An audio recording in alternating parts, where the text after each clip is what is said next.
All right, ready when you are. Um, well, better start now than never, I guess. Yee. So do a 5-second countdown. Yep. All right, 5, 4, 3, 2, 1. Press pause here to skip this cutscene. Pretty easy. Hi, how you doing? I'm Dean. I play Bad Game HD. Um, so a little bit about this game. Normally you would do the beginning tutorial stuff. You'd get a sword, you'd get clothes. However, in late 2017, we decided to skip doing all that at the expense of our health and sanity and physical well-being. So we decided to pause frame perfectly 200 times in alternating fashion to gain up enough speed so we can just skip doing this island completely. So I'll be doing that, and it's going to take me, I don't know, probably about 5 minutes to charge up speed. It's going to start, like, for the first minute that I'm charging, it's going to look like nothing is really happening, but when it starts, like, happening, you're going to really start seeing some difference with the speed changes.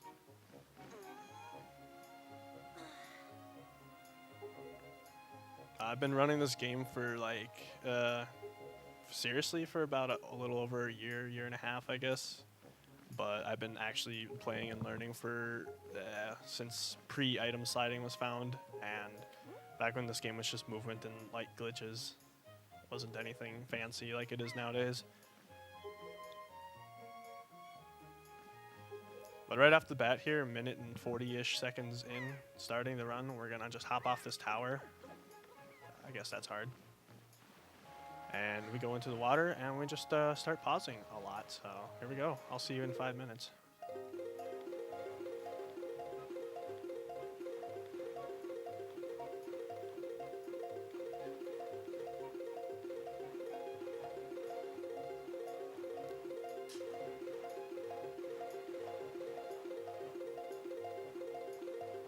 So bad.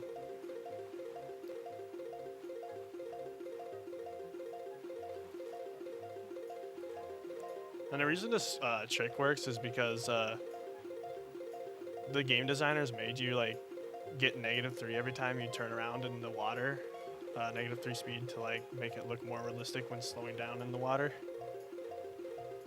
But we can exploit this mechanic to stack speed with frame perfect pausing.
So I have a lot of speed, and Link is turning around faster than a camera can keep up, so I'm basically just charging my speed automatically right now. It's really hard under pressure, I guess.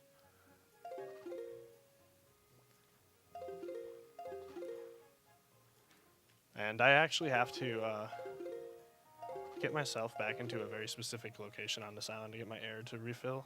Otherwise, we'll drown. Which, as you can tell at this point, would be probably pretty bad.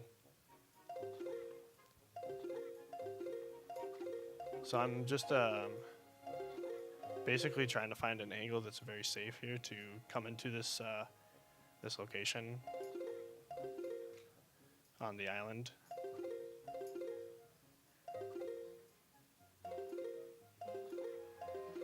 And one wrong move here, I could literally just kill all my speed, so I need to be very careful.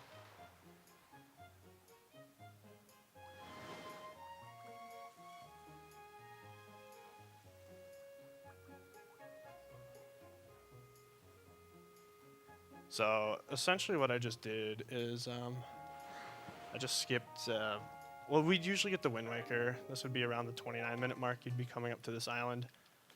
And doing it, I guess, around the 8-minute mark. World record for this swim is they pause for about 1.5 minutes because of how fast the pausing is, and then you get the upcharge. But I was doing safe strats because of nerves / I just want to get there.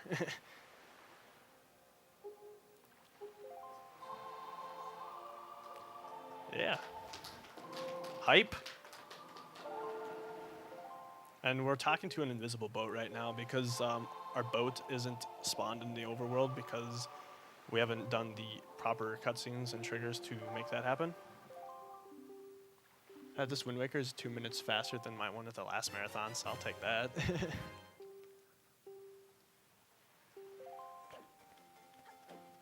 So now my left thumb is jelly, so if my playing is a little bit bad from here on out for a little bit, we'll know why.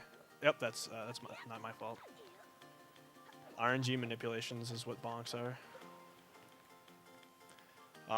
This postman here is concerned about our sister. I don't know what happened to her. Last time I checked, she was on the lookout tower and outset, but I don't know.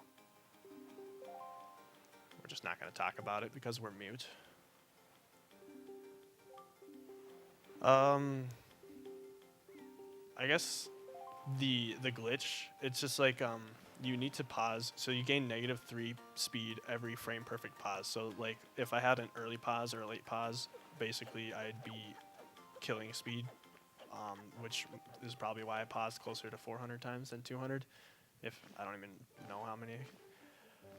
So you build up to about 550 or something like that, and then you lock your camera, and then when you hold up, the camera tries to swing around Link in one frame, and since you're like faster than the camera just basically stays in front of you as you charge speed.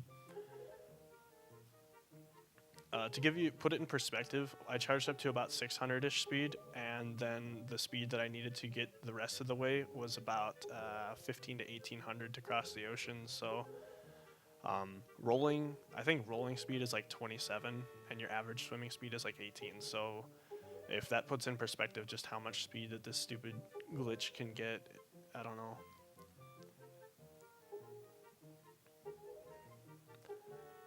So sadly, this is like one of the only cutscenes that are still like completely unskippable for HD version, though in the SD version we'll completely skip this using zombie hovers.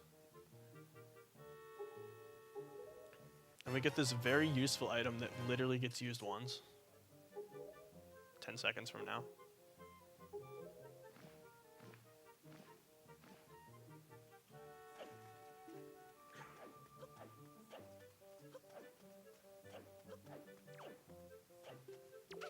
Just some perfect rolls up there. Medley's text there says like ropas verde, which is green clothes in Spanish, and they expect you to have the green clothes in your normal file, so they didn't change any of the text based on if you actually had the clothes or not. Cool little movement thing here. If I do a dry roll off the edge there, and I can equip the letter on my fall.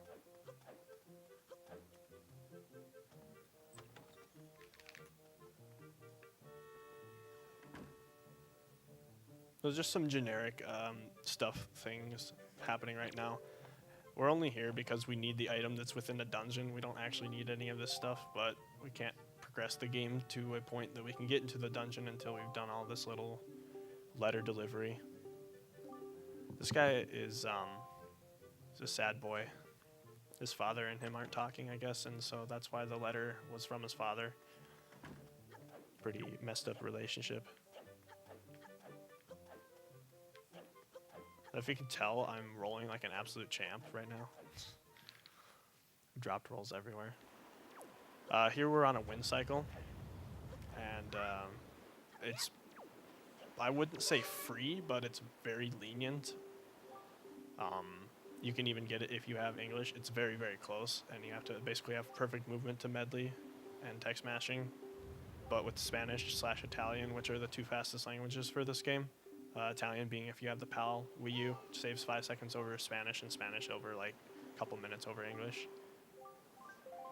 Japanese, sadly, for this game was not sped up, whereas in Japanese was the fastest language for the SD version because it displayed 1 frame per character. And in this game, they sped it up to display 4 frames per character, except for the Japanese text, which is still displayed at 1. So that's kind of a rip. Otherwise, if they would have sped up all the text the exact same, then Japanese would be the fastest, more than sure. So we got another useful item that we'll be using literally once for right here, and that's it. I guess I used it twice, if that makes sense. We'll do a little roll movement optimization here. So good. What is this movement?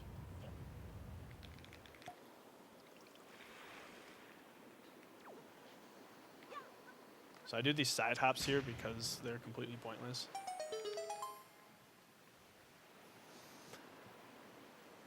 I played this game. This is initially what got me into speedrunning, because I played this game and then I started learning it. And then over time I just developed as the run and route developed.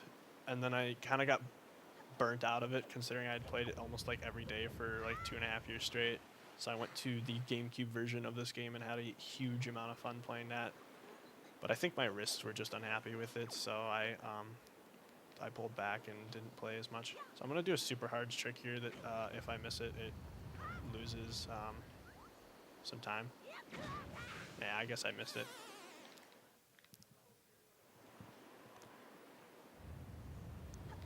So right there, if I would have jumped just a little bit sooner, the bomb would have exploded in midair, boosting me over the lava gap there. But I jumped just a little bit too late, so I didn't get quite the distance I would need. Otherwise, we'd have to just normally play basketball like this. Dang. Dang hoops. I don't know what it is about this puzzle that I find so hard, but it's a hard one.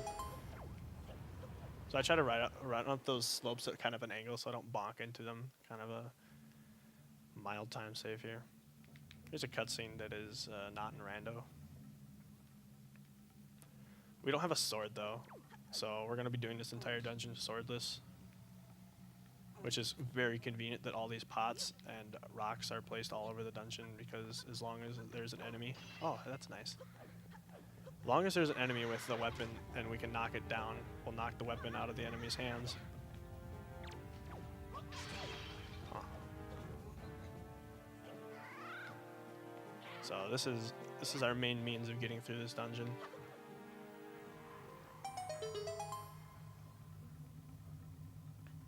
I wonder what this key is going to be, or this chest. Oh, it's a key, dang.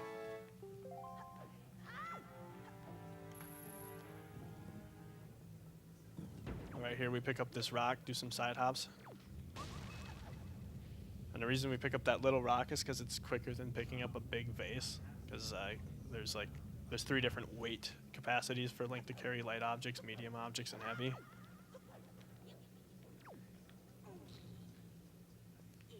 was about to say bad fire cycle here. So if this lava pillar is going, I gotta go over here. Wow. RNG, please. That's actually incredibly rare that a Keese will do that, but hey, gotta show off the run somehow.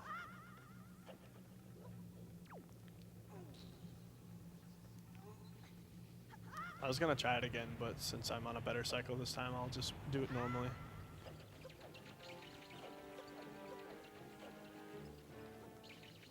And we'll get a bomb, and we'll roll into this rock right when the bomb explodes to get us ourselves closer to the door here.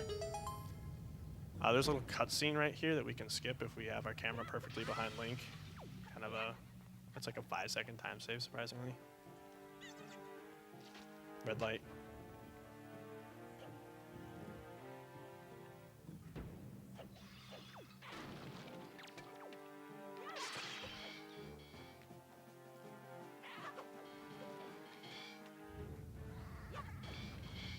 Yeah, we're just throwing swords around because we don't actually need them, but we just need them just enough to get through.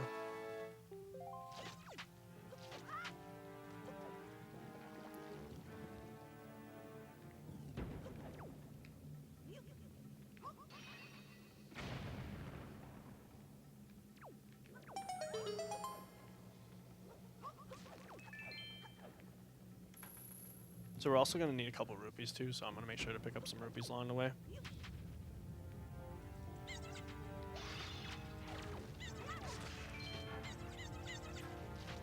This room can get really messed up if you miss your first throw.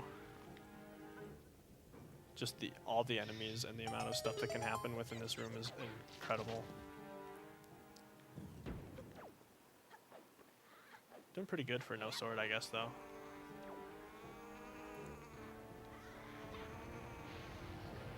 Dang, we got slow lava cycle.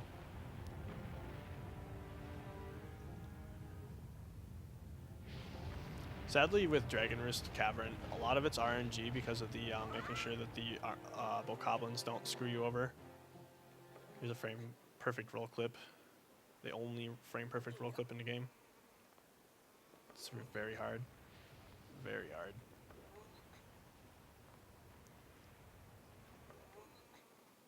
I don't know why I have problems with HD roll clipping now that I've played SD so much. On the first possible frame of Link's movement, you have you can input one frame.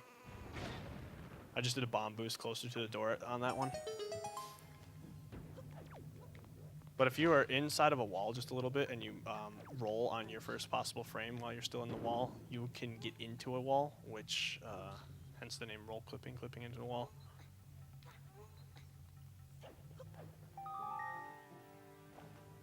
Now we get this weird text box here from a stone and a voice that we've never seen or heard from before, so that's cool. So I'm jumping off the sides of the blocks just to save a little bit of time versus Link's climbing up animation. So DSC is literally just like movement to the best of your ability. Just movement optimizations.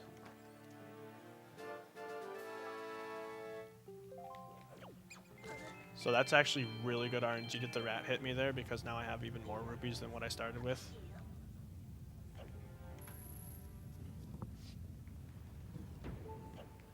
But I do have low health, so I'll also need to keep an eye on that. Shouldn't be an issue though. So I run up here, get this key.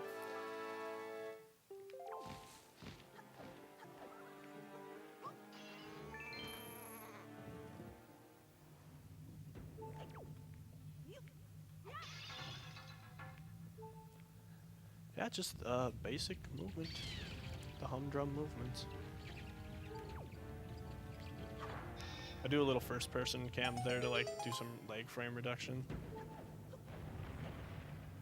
Leg in this game is a lot more significant of a thing to worry about than like in SD. The HD just couldn't handle the polygons, I guess, that the GameCube could, sadly. So we're gonna grab this little chair here and throw it at the guy. Oh, dang. Interesting. He hit me at the exact same time I hit him. So I'll throw the sword up here.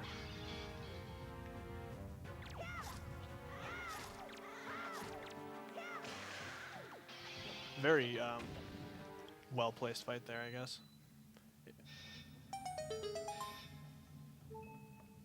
Sometimes those bokoblins can get a little rambunctious and start swinging gung-ho. A tiny time saver in this room, assuming he doesn't screw you over. I throw the pot far to the left as late as possible so I can hopefully get to here without having to climb up. You'll just jump up there.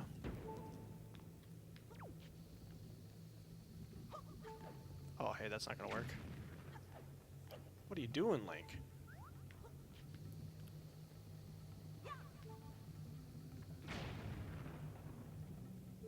We're just getting into the area with the rock before the bomb explodes. I'm coming, Dragon. I'm gonna save you. Just kidding. I don't save anything. Except for seconds.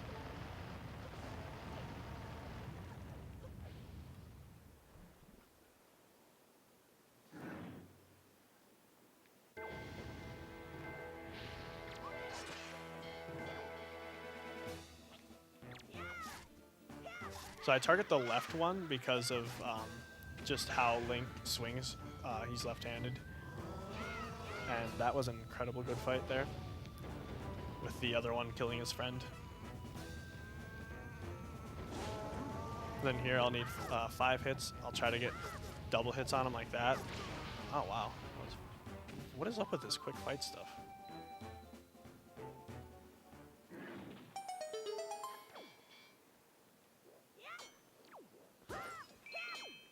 I'm so good at spin attacks. Woof.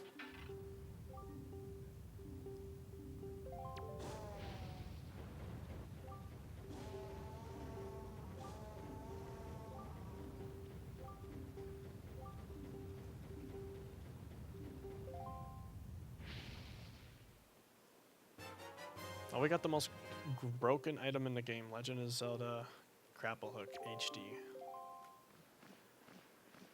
Why is the grapple hook the most broken item in the game? We'll find out. For some reason in this version of the game, they allowed you to move around in first-person mode when you had an item out. So, boomerang, grapple hook, hook shot, bow, and this allows you to move incredibly fast. So what I just did there is I hold a complete direction one way, and then I hold the opposite direction, called the SS, which is the smallest amount of distance that the game will register. And we can build speed. I just swam 7 quadrants across the ocean, whereas before that took me several minutes to charge up the speed with pausing to get there. Whereas that took all of less than 2 seconds of me charging speed against the wall before I put Link into the ocean to launch him across it. So I went to a submarine, and that submarine has enemies on it with the lanterns. And since Link doesn't have a sword, those enemies will check to see if Link has a sword, and if he doesn't, they'll throw him in jail for obviously disobeying the game's rules. So that's very convenient because this is Forsaken Fortress 1, which is not on the overworld. You can't just walk into Forsaken Fortress and have it be this state. So you have to specifically come here via cutscene or the jail method that we use. Never clipped like that before. I bet that's good. I do it. Item sliding is good for clipping through walls, as you can see there. I'll item slide into a wall, and then the speed and the collision check just doesn't work out, and it just blasts Link through, I guess. So basically this entire game is going to be item sliding from here on out, so just spoiler alert, I guess. There's some cool movement through Forsaken Fortress, but I messed up.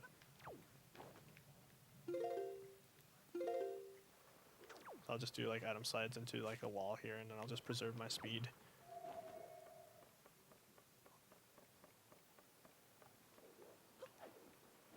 And I aim about here.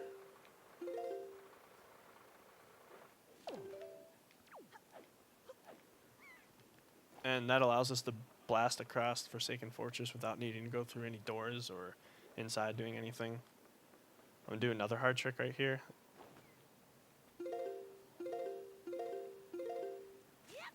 So I have to charge speed into that tiny ladder. and then I changed my speed to positive because when you're charging speed, you're charging negative speed because the game has no cap on what your negative speed can be. And so if you have negative speed and you fly off a cliff, you'll just drop and lose all your speed. But if you have positive speed and jump off a cliff, you'll actually get a hop. And so that allows you to clear a little extra distance that you wouldn't normally. Oh, I guess I'm grabbing a sword. So that was Forsaken Fortress 1. And Forsaken Fortress 1 is very important because you need to trigger this cutscene for you to trigger your boat onto the overworld. No boat equals game crash, so...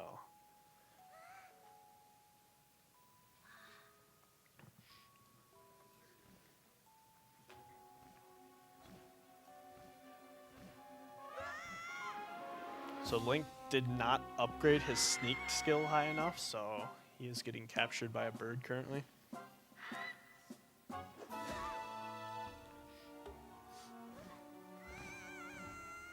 Yep, bye sister. I don't know how you got in jail, but you know, we'll go with it. If you know the game from like the storyline from the original, watching this does not make any sense because everything is so sequence broke and out of order that it just like it doesn't follow any tangible, comprehensible storyline anymore, I guess. Because normally your sister would get captured by said giant bird off of Outset, and you would join a gang of pirates and become a pirate basically to come up, sail here, and do things. But we're speedrunners; we don't obey the rules.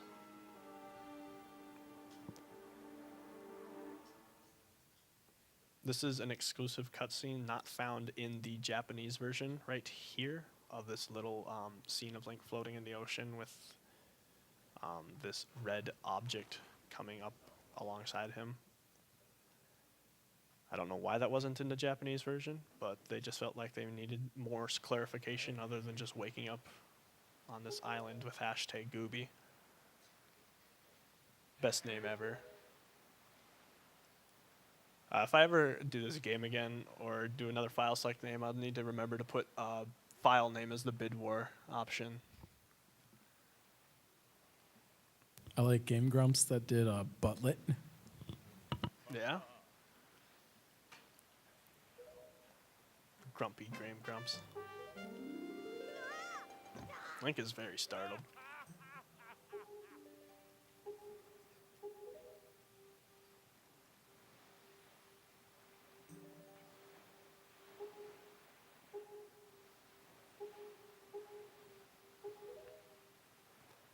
So if I could understand Spanish, I would know exactly what this boat is saying and telling me the story about this clothed, dark-robed figure who stands around in flames, obviously. But sadly, Link can only speak English if he could speak.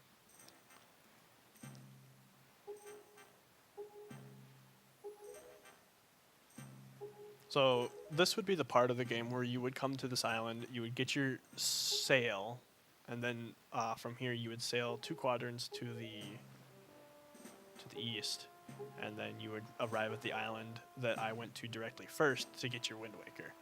But we skipped all that. So normally you would need to sail to prevent a soft lock, but we will be skipping the sail and the soft lock because, you know, more things we can skip. Via a very stupid item slide at this wall right here.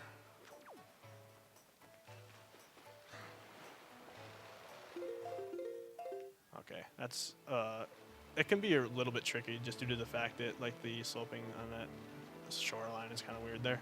So now we're going back to our lovely island here.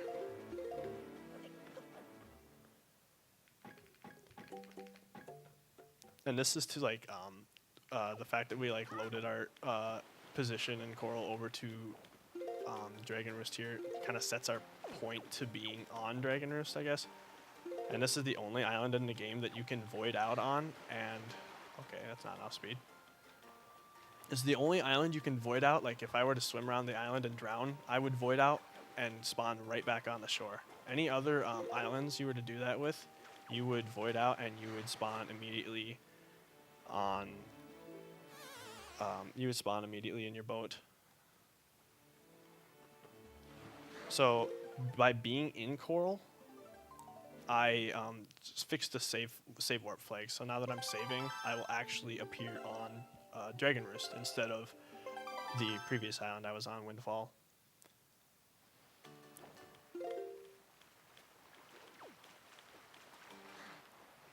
So doing this, I'm gonna go one quadrant to the east to this. This is a mini game, and this mini game in the game is just simply fly to the end zone, and that obviously serves us no purpose, but we're gonna do something awesome, hopefully.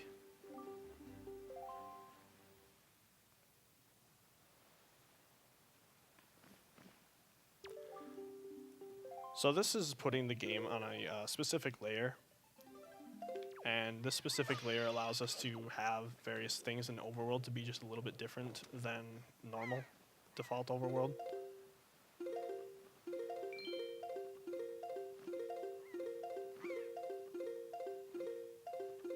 Oh, that might be too much. Oh, hey, that's a little too much. So, what I'm trying to do right now is I'm trying to gain up about 100,000 speed, which if I was telling you at the beginning of the game we were building up to 600, and now we need 100,000, exponentially, that's just how crazy item sliding is. Within about 3 seconds of charging, you have 100,000 speed, and then after 6 seconds, your game will crash due to the exponential rising of way too much speed. The speed gained is 1.2 speed, or 1.2 times every frame or something like that.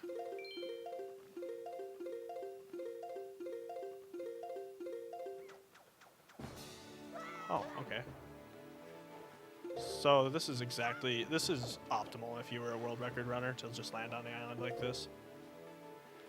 And then we'll do a little item slide charge into the thing. I usually watch the red dot on my grapple hook bob about 2.5, almost 3 times, and this gives me about this much speed, which is more than plenty to cross the ocean. So I had to play it safe with this island because I need the pirate ship to load. Otherwise, the game will sploosh me into the quadrant and I will cut all my speed. So this pirate ship, when I was in Forsaken Fortress, I stepped on a trigger, Gossip Stone trigger, which is just Tetra talking to Link, and by clicking on that text box, basically progresses the game into a later state. Because if you were to walk into this pirate ship normally, it would be platforms and ropes, but now it's just ropes, meaning it's in ropes 2 cycle.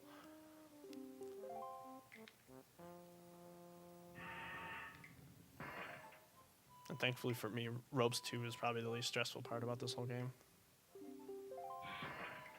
I kind of find running this to be a little bit stressful, kind of, because it feels really high paced, because like you're always moving incredibly fast, and if you like mess up and fall down, it's like rip 20 plus seconds, if not more. Do we have time for a donation? Oh, heck yeah. We have a $5 donation from Zojalix. Made it home safely. Thanks for an awesome weekend. Larry Boy for life. Yeah, the weather wasn't too bad when I was driving down, thankfully. It was just salty. I had to clear my windshield at least every other mile. It was unreal. I'm probably going to have to actually refill my windshield wiper fluid with how much I used. And this is the bomb buzz. We can carry 30 maximum, pretty elementary. The thing about bombs in this game, or in this run anyway, is that you need them for one thing. You need them for one thing. Obviously, I'll be using them throughout the run here and there, but they're only needed for absolutely one thing. So if there was a way to skip bombs, we want to find it, so get on it.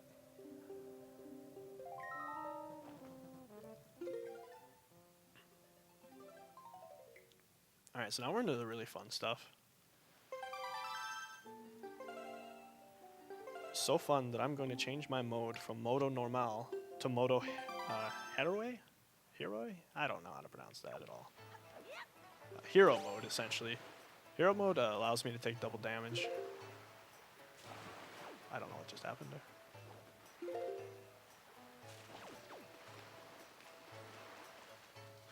So I'm trying to avoid when you go to Windfall, there's like this little text that like shows you you're on Windfall Island, and I just try to avoid that by staying as close to the left side of the shore there as I can.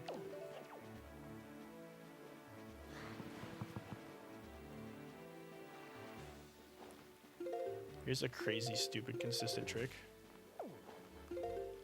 This trick involves me item sliding up against this slope, and then once there's like too much like angular velocity, it just clips Link through the ground. And if you clip through the ground at the right height, then you hit the load zone for this fairy island. But sadly, it's pretty precise. It's ESS dependent.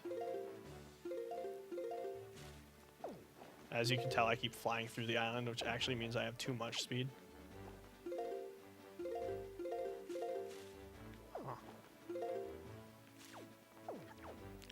We have a joke with the community that this is like a par 3. You get it in the hole after like 3 tries, and it's like par. I'm way over par. I should just quit golf altogether.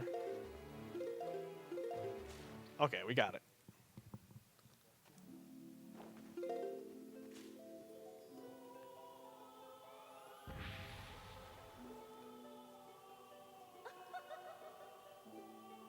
You're probably asking yourself, what are you doing in a Great Fairy Fountain? What on earth could you possibly obtain from a Great Fairy Fountain that would be of use? And you're kind of right, we don't really get anything useful yet. This is flechas. It's our quiver, essentially. We can hold up to 60 arrows if we had a bow. So I'm gonna save. That's a safety save, because if I mess up this next swim, it's a major time loss. So, and I learned that the hard way the last couple times I did this route. So, safe strats, marathon. So I took hero mode so I can do the double damage thing. So I'm gonna damage down to 1 heart here, because we're gonna do things that involve low health.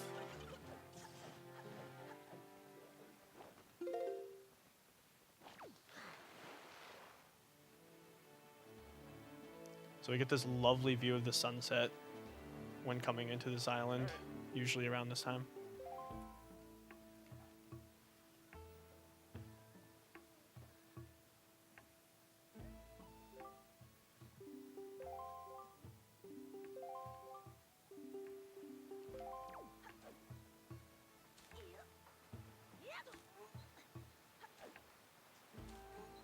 There's another instance of item sliding into a wall and clipping through it. I canceled my item slide there because of I had a very bad angle. I had a very bad angle on that slide too, but I just kept holding up and to the left slightly there just to nudge into. Apparently the wall is specific as to where you clip in, so I don't entirely understand why that is, but it is that way. And I'm going to try to perform a trick here that's a 2-frame window, and if I miss it, I actually think I'll just restart and try it again, because I'll save. So I want to show things off, of course. Be a show off. That's what you do in marathons, right?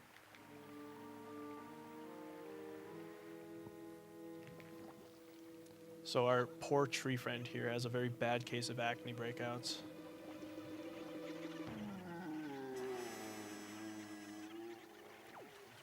So we bonk these trees off. Just slash that.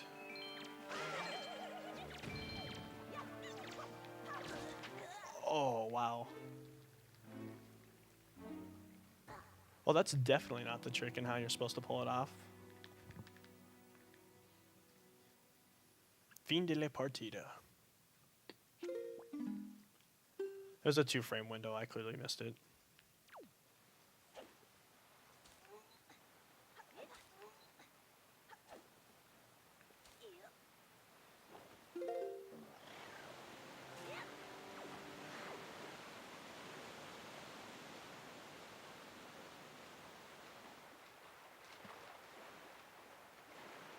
I could just get damage from here.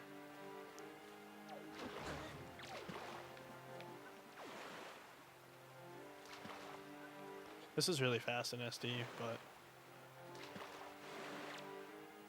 Can you shoot me, please, sir? Thank you.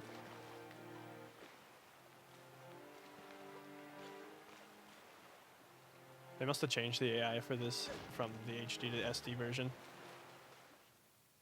Because you can get them to like rapid fire kill you in SD, it's pretty quick.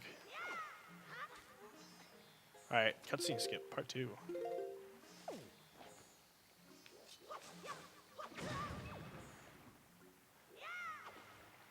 So the reason it didn't work last time is just because the chew hit me. Otherwise, that would have been probably a decent setup, I guess.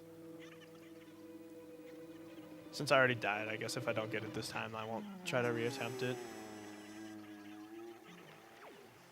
So we just gotta get it first try here.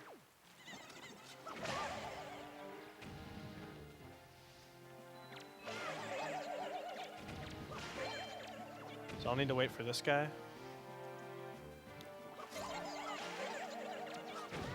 Oh, wow. So there's like a 2-frame window there, and I was 1 frame early. And if I would have slashed 1 frame later, then this would definitely be a successful attempt. But the chances of me hitting it early are very, very low, so... Spend the next 10 minutes to try to save these 50 seconds. I got this.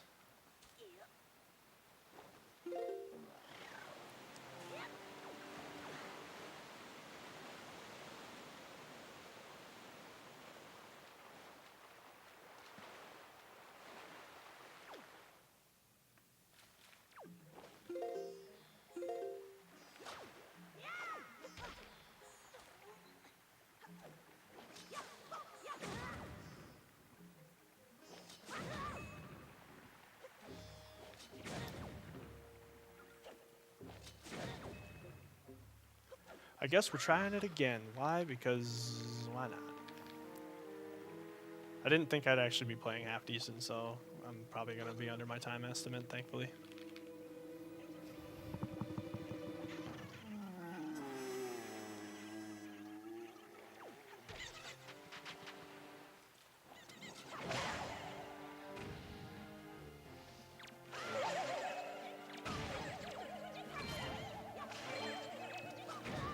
Wow, I'm so good at being early today.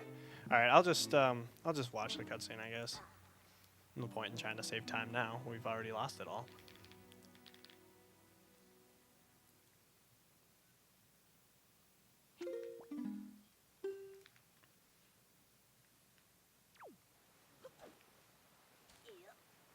So what exactly I'm trying to do there is I'm just trying to slash my bomb on the same frame that the Chew dies, essentially killing Link at the exact same time the cutscene starts, and then the death takes priority over the cutscene, allowing you to skip the cutscene, but then the the game acts as if the cutscene had already played, so. We'll just have to watch it normally because I must be just a tidbit early today unless I pause buffered in 1 extra frame. There is a consistent setup for it though, but I did not figure all the technicalities out of it before coming here because it was just found like last week, all the intricacies behind the trick.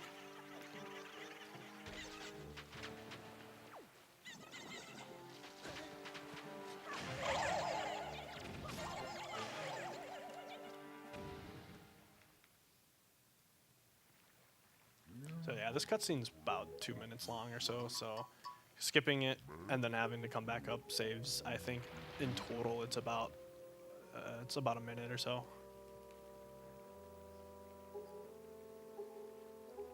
But it just being such a precise window.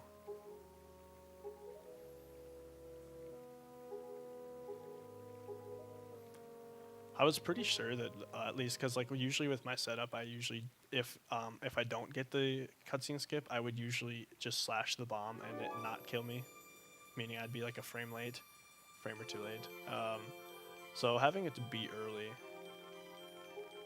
is not something I guess I'm used to. So I'll have to find a better setup for that, or just use the one that Gymnast found.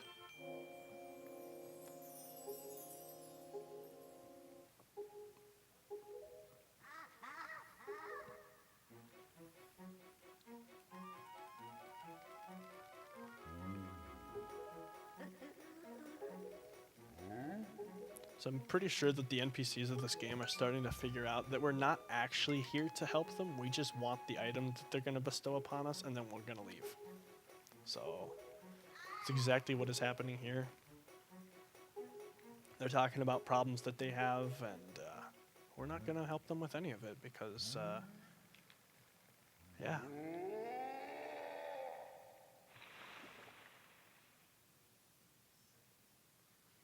One leaf. All that yelling for one leaf.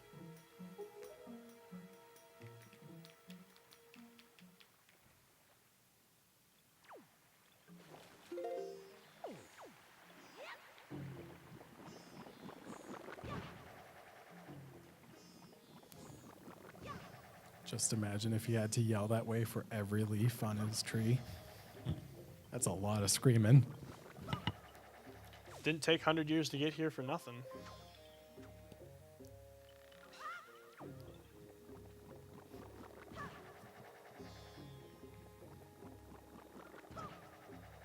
Gosh, I want to do all the swag strats, but they lose time if you miss them. Like that. Dang. We're just all sorts of time lost today. Good thing this is like just a little bit shy of world record. Otherwise I'd be really nervous right now. So that bulb skip that I do is like, it's not incredibly precise, but the tree just so happened to be as far away from Link as possible, so that didn't work out. There's a very low chance of it not working, but it was just one of those times.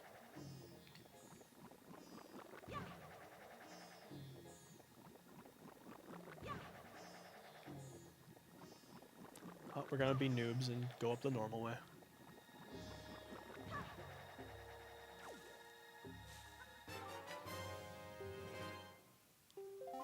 I did a little side hop in a leaf just to save the time that it would take for Link to like show the leaf above his head.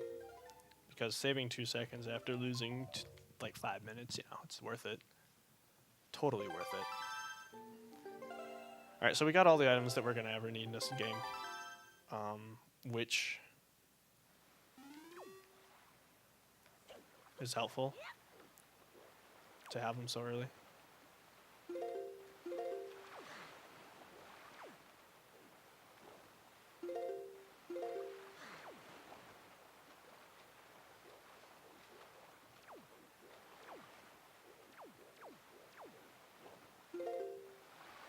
Oh crap. This is a very weird detail, but I actually forgot to turn off hero mode.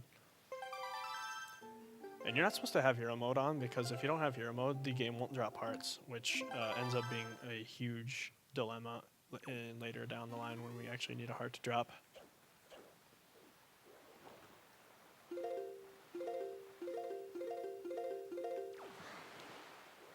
I'm trying not to sploosh when I get into the ocean, but sometimes just beetles, the way that the water is bobbing up and down, beetle can be inconsistent. Ugh. If you talk to most WindWaker runners, they'll tell you that Beetle Swim is probably one of the most annoying places to swim off of, just due to it just being inconsistent.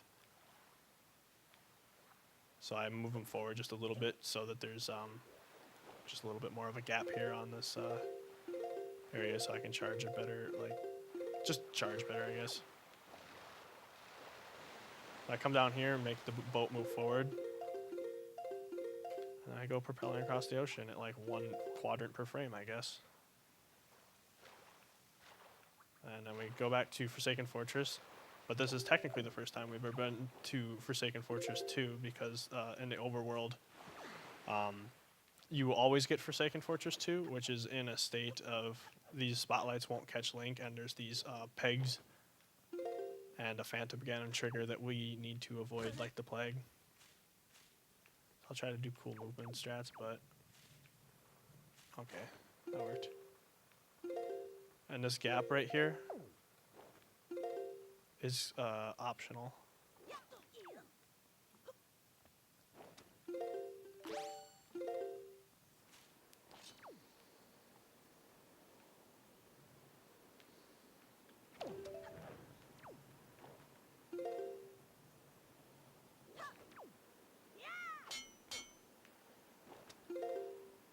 So we are simply avoiding a cutscene trigger right now by doing this weird-looking movement. Oh, that is not good at all. I don't exactly know how I clipped through nothing right there, but I did. But I'm still trying to avoid that cutscene trigger, so if I would have like somehow landed in the cutscene, then I would have to just go inside or something and come back out.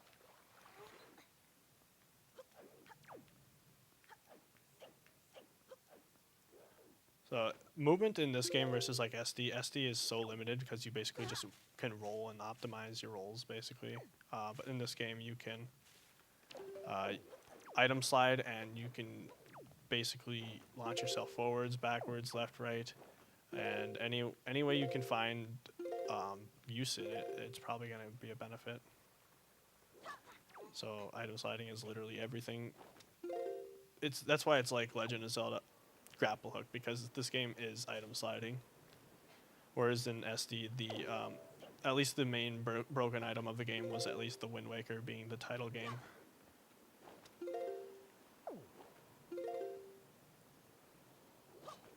Alright, so we're up here.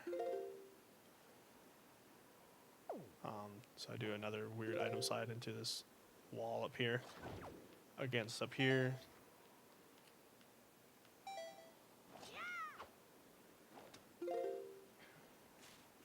And this is a trick that actually used to be like considered for being TAS only, and yet a ton of like finding went into making it way more consistent, and now it's, oh wow. So what just happened there is like I had exactly enough speed needed to clip through, but I didn't have the correct angle at the right time, so that's it.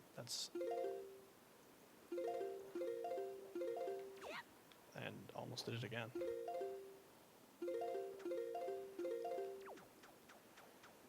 So I'm pausing to like, oh wow, okay. I'm pausing because I need to change my speed into positive here. Positive, get it? Haha. Alright, that was pretty good. So what I do is I item slide into the door. Thank you. I item slide into the door for a very specific amount of time. A lot of runners use metronomes for this. I just watch like the bobbing of Link's animation with the grappling hook, and then I hit the L target while still holding. Or I just hit the L target while holding down ESS, which makes my speed negative, and then I press up, which makes my speed positive, so that Link is like running into the door, and then when he hops through it at it's like 2540 speed or something like that. It's a very specific number, which is why that if you were to charge like 3 or 4 frames more, that basically you'd have like 5,000 speed. It would take you so long just to get back down to a point where it's worth it again. Normally there'd be a second pirate here, but he is gone. His name is Gonzo, so his name is fitting for the fact he's Gonzo. But yeah, that trick used to be absolute cancer. You would go up into the side of the door, and you would frame perfect pause until you saw Link clip through the ground, and then you would unpause, hit the home button, like right after you paused, and then input buttons, because you can buffer in buttons with a home buffer, which is really strange. You can do that, but not with like a pause button buffer, I guess. And then you would have to do a frame perfect jump slash basically to gain just enough hype to get into the loading zone on that one. But yeah, you just, with the new setup, you just charge about in the place where I was charging for about as long as I did, and then just change your speed to positive. It's so easy, in fact, that door clip, being the advanced like route that nobody wanted to touch when it first came out, is now being considered for basic, like the beginner route for HD. Which I don't blame them. I think we need to like do away with the expert, advanced, like beginner, this and that. Like, yeah, our sister's a witch now because she just got bestowed magic powers.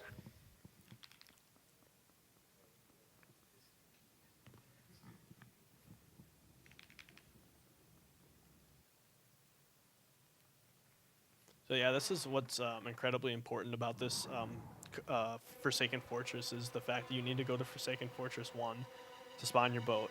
And now you need to go to Forsaken Fortress 2 to spawn this cutscene stuff and things to happen, because without either Forsaken Fortress, the game just wouldn't be able to progress. So it's kind of strange how technically important FF is versus like when you're just playing through casually, you're just like, eh, it's just another side place to go, I guess.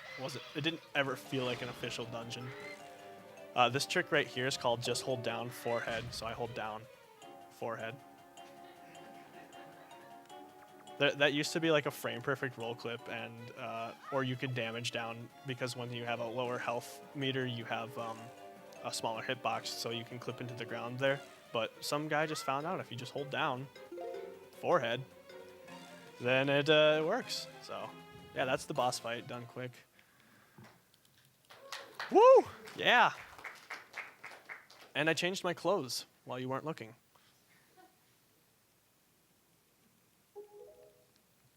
So this is the one of the most important cutscenes in the game, just due to the fact that it gives you the Master Sword.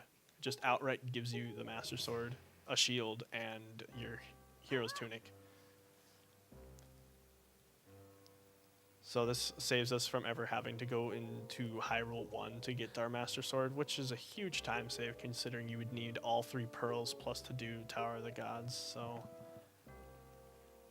early Master Sword time is like 25, 30 minutes, something like that. Considering that getting your grapple hook takes runners about 18, 19, 20-ish minutes to get a grapple hook. So then like literally just coming here, doing door clip, and getting to this cutscene is early Master Sword.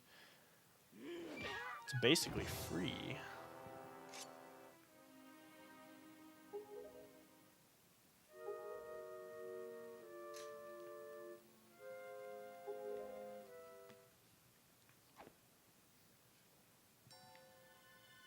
So literally Link is on the Executioner's block right there before Tetra shows up, so good timing.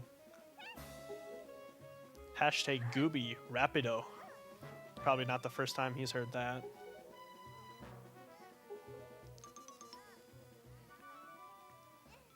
Since I've been messing around with the SD version, the Japanese cheats have a area select that you can load any part of the game basically at any time just by loading it up. So you can get into this room without the cutscene here, and there's like just some ropes and stuff and some undetected collision you can just mess around with. It's kind of cool. There's ropes directly above Ganondorf's head that you can swing on if you had the ability to get up there.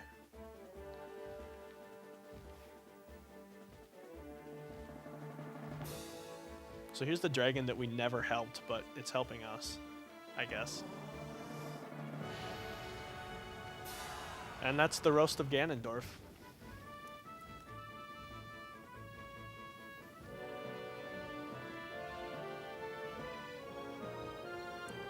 I don't want to even think. The bird that's carrying Link is still holding a sword in kind of an upright position there, so that bird was probably very uncomfortable. So here's the Tower of the Gods that we never raised, as you can tell with the dragon standing on the invisible collision here. The interesting part though is when the camera pans up when Coral sails towards the loading zone up here, you'll see the bell is the bell that you ring at the top of the tower is still there though. And here he's flying around said invisible tower, but you can see him the entire time.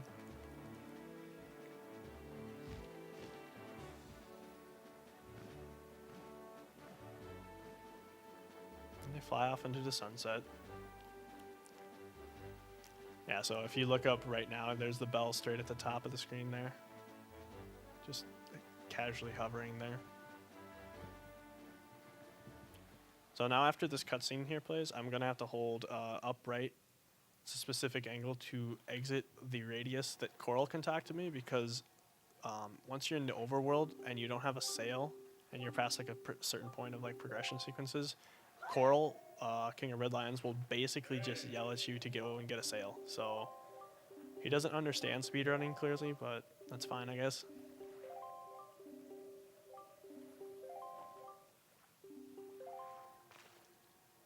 Alright, let's see if we can get this. Ooh, aw, dang it. Yeah, second try. There we go. So I double target this wall, aim to, I don't know about here. That looks good. I start charging up speed and then start moving slowly to the right there until I clip through. And I blast to the other side of the castle, which, as all of you probably are aware, that there's this amazing looking giant barrier apparatus that is blocking our way.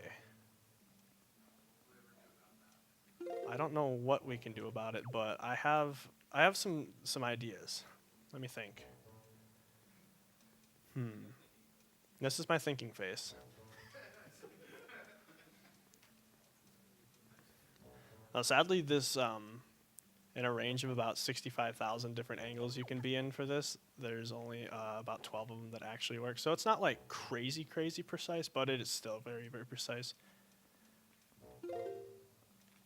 I actually kind of messed up my setup, so like this could work. Oh, I guess.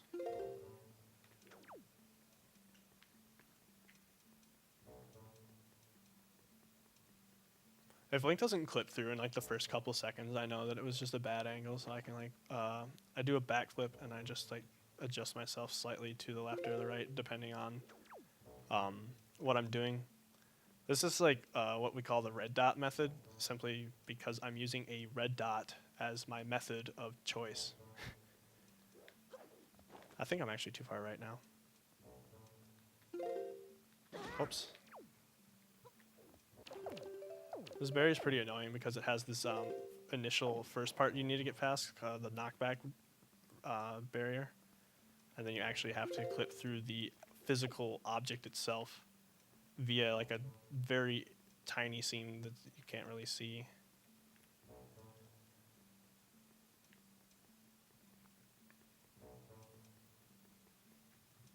Having kind of a hard time seeing my visual cue for this though, but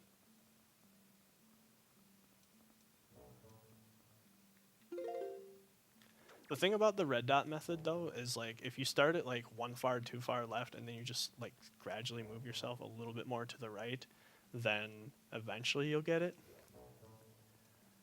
So I'm just not used to this monitor. I can't really see what I need to see.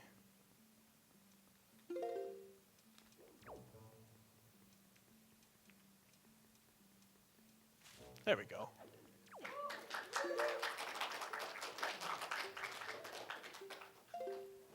Alright, so I need to be super careful here because if I void out up here, I will actually have to go and redo that whole part again. So I like to be very careful through here. I item slide against the wall and blast across those gaps into the loading zone on the right side of the wall there. Because if I were to just aim straight into the loading zone, there is no wall back there. So I will just fly out into the abyss and void out, which I have done plenty of times in the middle of runs on record pace. So here is trials. You would have to go into 4 doors, refight dungeons, which I guess we did maybe sometime throughout the game. But I can do this really cool thing where I use a bomb to push myself out of bounds because thankfully Link is like the same size as a bomb in this game, which makes it very convenient to get out of bounds quickly. Here I sidle against this door. Hype.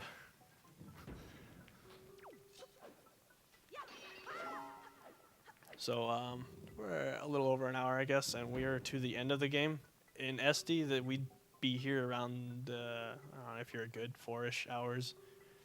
So the fact that you can get here this quickly just goes to show the differences between the game are astronomically high. The fact that you can basically skip the entire game is huge, with only a matter of the Deku Leaf, bombs, and grappling hook being your main sources of items.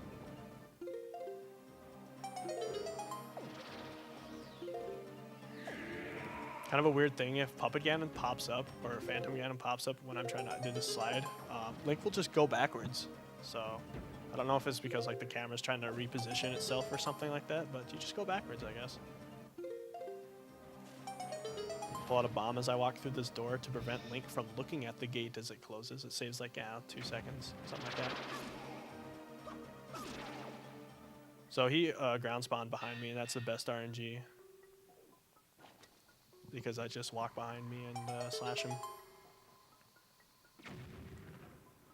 The game thinks you have the fully powered Master Sword and Triforce at this point, because normally you would need those items to get to this point. So killing Phantom Ganon just takes 1 slash.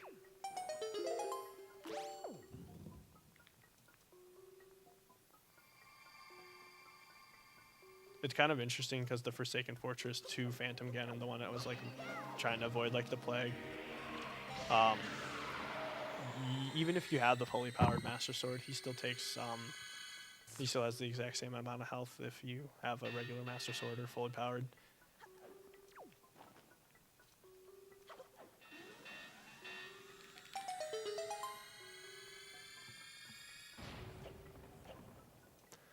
So here's the Grand Staircase. Grand Staircase, maybe, I don't know.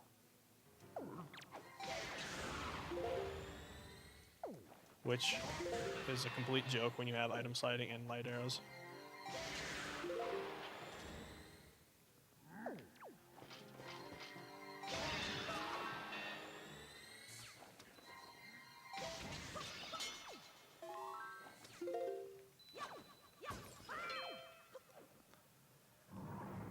So what's really cool about like these orbs is that since I never grabbed the spoils bag, they'll never drop a spoils, an enemy spoils. So none of the Knight's Crest or Joy Pendants or anything will ever be collected in this game, thankfully. And we got another cosmetic change. I got a new sword and a new shield just due to the fact I entered this door. That's a very cool thing.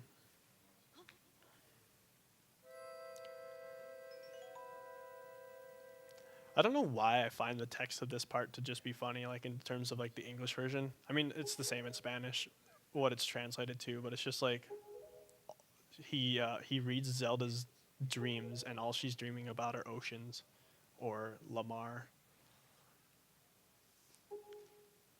Elmar, Veo Elmar.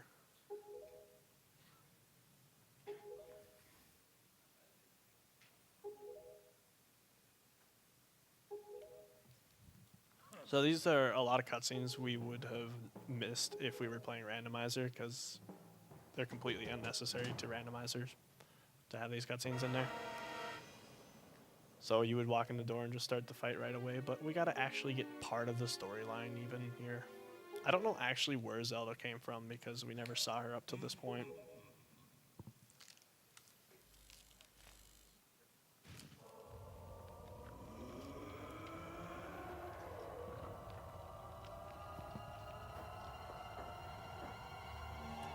Just like in the SD or rando version, there's quick snipe right off the bat here with Puppet Ganon. It's the only consistent shot, as long as you're consistent anyway. I don't know how Zelda doesn't wake up after all this noise, but hey, heavy sleeper. It's way easier to do this on HD gyro aiming though. Wow.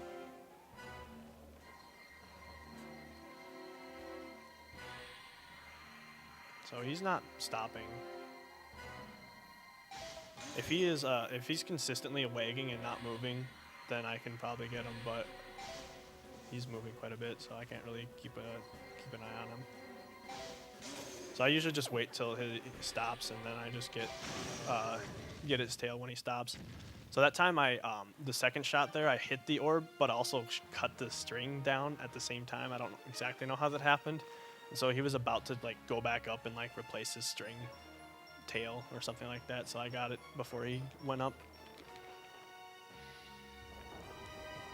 So first fight is either really good or really bad. Not a whole lot of in-betweens with first phase. All right, here's fast spider drop. You roll forward, you stand here. And the spider does not get stuck in a chandelier in a weird way when you stand there. So I run up, get close, and then I shoot up again. That's called Crypt Shot. It allows you to get, oh my gosh, I was about to say, is there no magic happening here?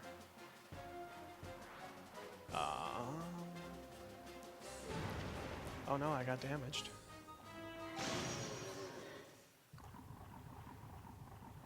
Spider pig, spider pig, snake pig.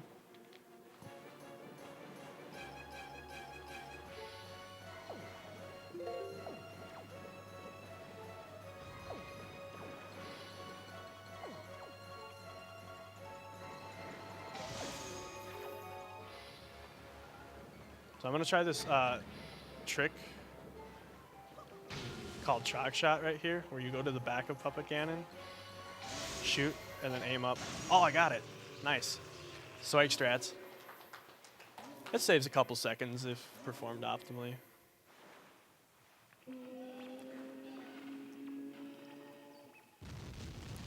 As you can tell for that fight, I was also damaging downs because we're going to need another low health section up here.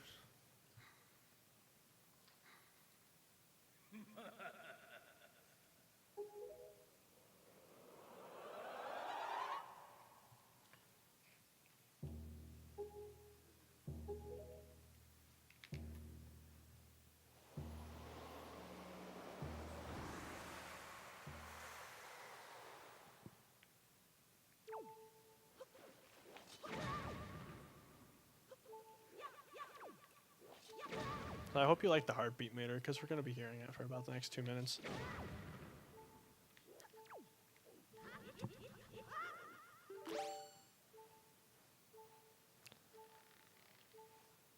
But no music here, just the sound effects of Link climbing and my heartbeat meter.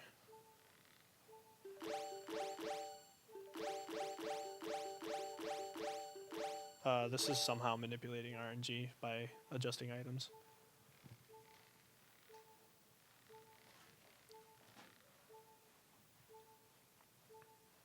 So we don't have the hook shot, which is what you need to get up here.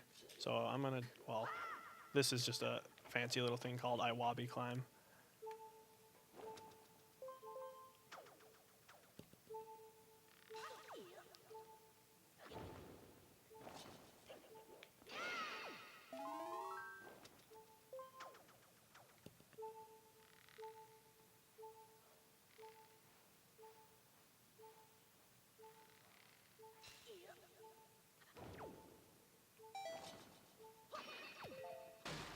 I'm gonna open up this warp pot just in case I happen to, like, you know, fall down or something.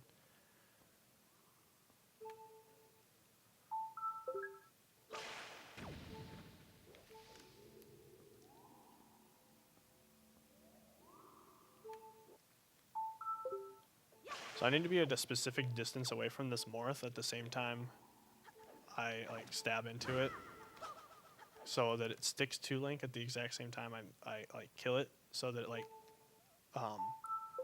so like the flags for it say that it's dead, but it's actually not.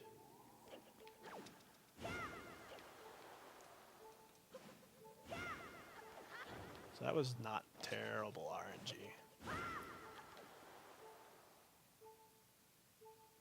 So this Morth, which is dead because I killed it with my sword, is still alive just due to the fact that we are glitchy people, I guess.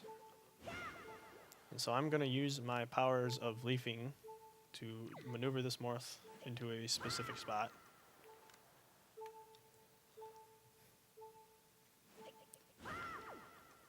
This Morth is very uncooperative right now, holy moly.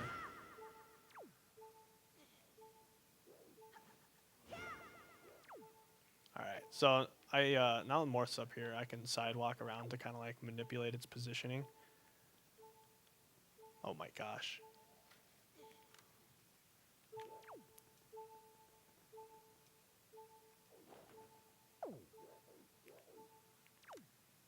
So this is kind of like a specific placement to stand here.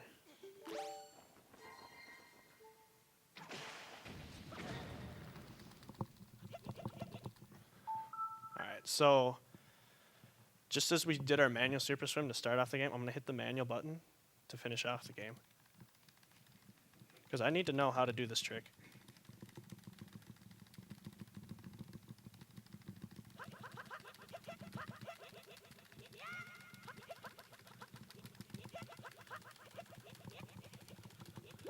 Huh. Well then. That's a quick way to get half-hearted damage. Yeah, so the menu press there is because if I were to just start mashing B on the home button or on the home menu, it wouldn't exit. So I hit the menu and I get some time to like start my mash, and then when all that is said and done, Hopefully I have enough like consistency to like keep some height going there. Okay, we got 2 more.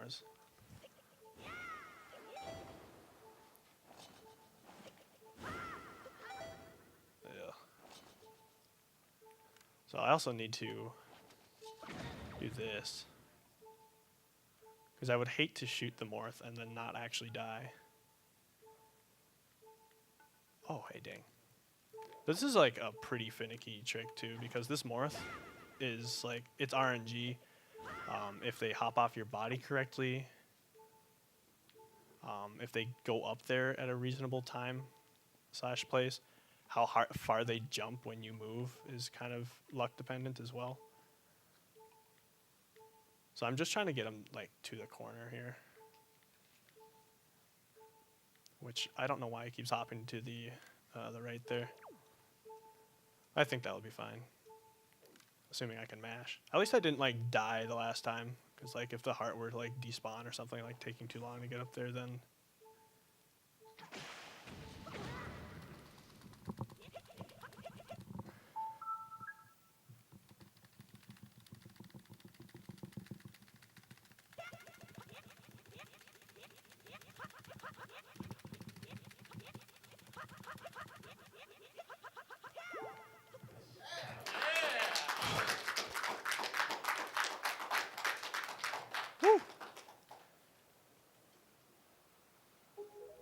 That trick's kind of hard just due to the fact that the heart despawns incredibly quickly. So you have the time that you shoot the Morph to the heart despawns, which is like 5-ish seconds, something like that. I had a very, very hard time with that trick. Just like my mashing was not anything I could do anything about. It seemed like I couldn't 2-finger mash, or I couldn't jitter mash. I tried every method and I just couldn't do it. So then I went to WindWaker SD, the king of all mashing speedrun games, and did tons and tons of zombie hovering in that game, plus the zombie hover app on the Wii, just to try to get some practice down for that. And I was able to like find a consistent with the gamepad method that worked out for me. So I just get beat up by an old man. Reminds me of my grandpa, but that's fine.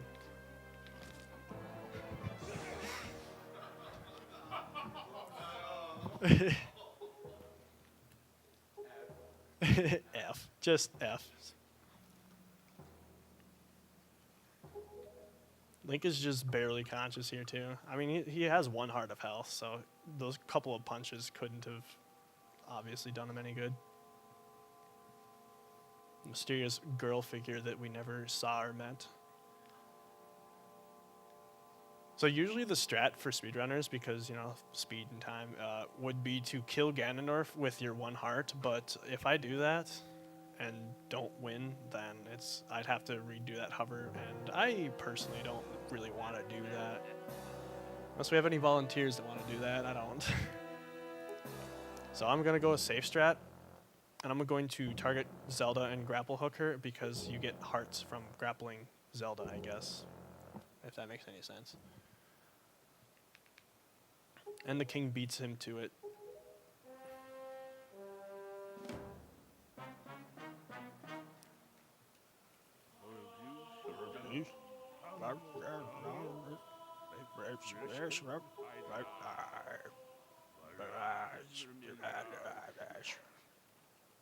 I don't know what he says there, but sounds pretty foreign. If you were to pan the camera around, you'd see that the king isn't even touching the Triforce. He's like 3 feet away from it still. They just used camera angles to make it look so.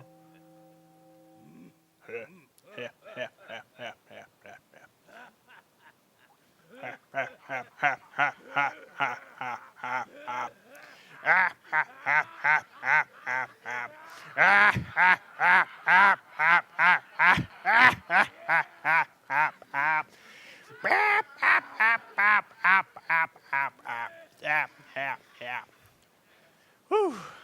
I love a good laugh. Que stupid is. Estás loco. I think that means you're crazy.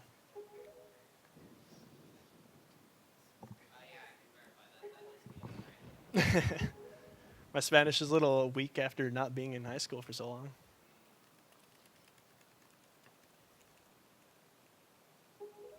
Yeah, I would do one heart, but there's like many little tiny things that could just go wrong with like one heart that you can die unexpectedly.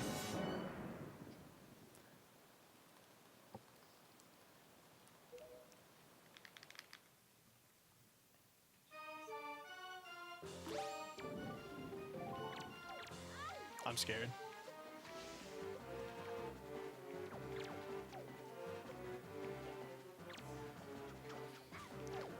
Okay, so now we're in safe zone. I feel like I'm not gonna die now.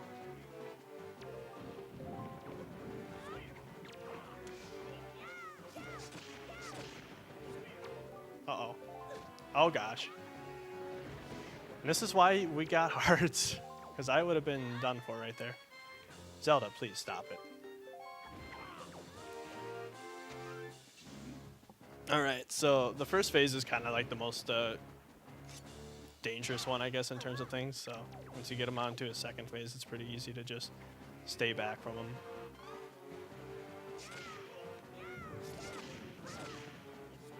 I'm supposed to be able to one-cycle him there, but I don't quite know the setup to one-cycle him on this phase. So I'll two-cycle him, I guess. Let me talk to Zelda one last time. Oh my gosh. Oh, please. Oh my gosh. Oh, please don't. Oh gosh. Monk ass.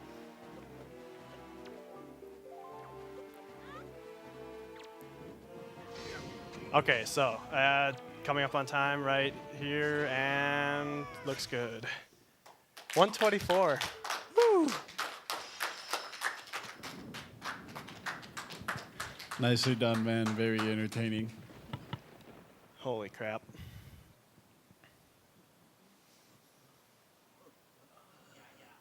El viento sopla.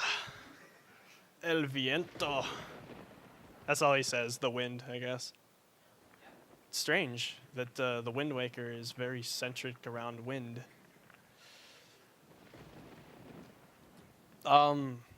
Shout-outs, right? You guys.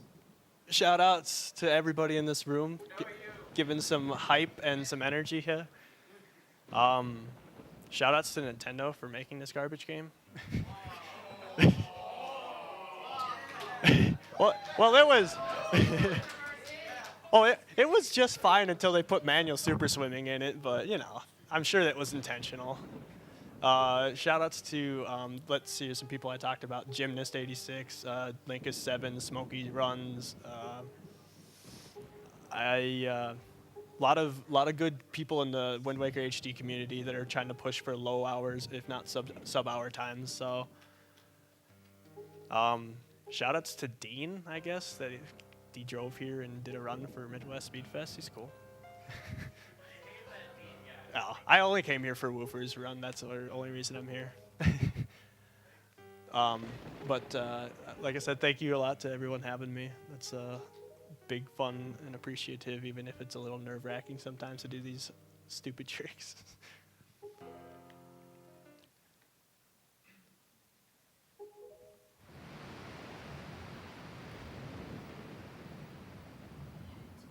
Yeet is right, absolutely. Sorry for the going over 2 minutes, but just trying to show off everything. At least it's exactly 2 minutes. Like my estimate was a 122, so I'm within to the second there.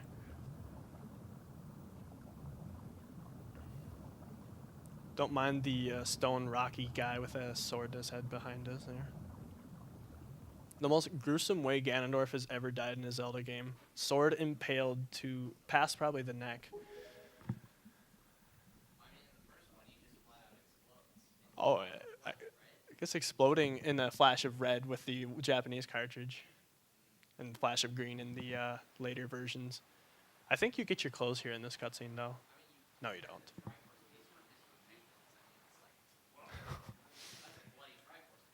Oh, I get it. Bloody.